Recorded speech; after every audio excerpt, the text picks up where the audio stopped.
I'm going to jump right into this and make this as short as possible. I want to let you know right up front, this is not an endorsement of any specific product, although I will mention the product that I'm using.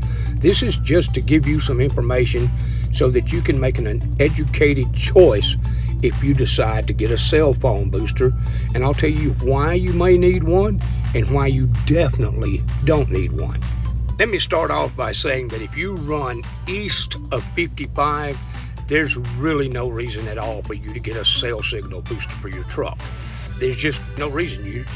You may lose a signal for 10 or 15 minutes, but you have it right back. Between 55 and say 15, it's kind of sporadic. You might want to get one, but you can do without it.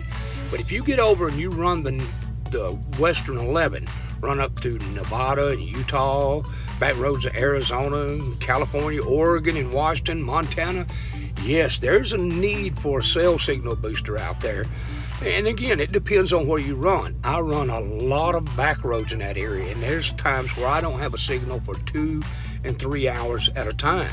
And adding a cell signal booster helped me maintain a signal for longer.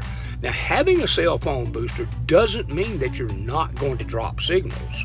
And it doesn't mean that you're going to have a signal 100% of the time. It just increases the possibility that you'll have a signal if there's a tower close enough for it to reach out and touch. Now, you're still going to have drop calls, because drop calls are usually caused by the handoff to another tower. It's just a bad handoff and a signal drop. And that's going to happen whether you have a booster or not. But if you're thinking about getting one for your truck, do not go to the truck stop. The ones that they're out right now, that they're pushing their own sale, those are the ones that are phasing out. This is the new WeBoost. It's the same price if you order it straight from the factory, and it has a 75% better reach for the same money. So why would you spend the same money for an inferior product?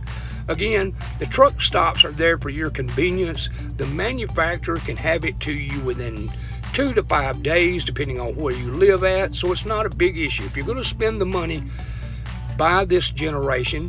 It's compatible with every phone and even your Wi-Fi, your MiFi, whatever you would like to call it. But I use the WeBoost, and as I said, I still have the same issues, but I have signal in more places, and I don't spend more than 10, 15, 20 minutes without a signal. And having that signal can be a lifesaver in some parts of the world, especially the ones that I run. And one last thing to keep in mind, just because you have an increased cell signal does not mean that you have data. The WeBoost does provide for a data connection, and it is compatible with all phones. But having a signal and having data are two different things.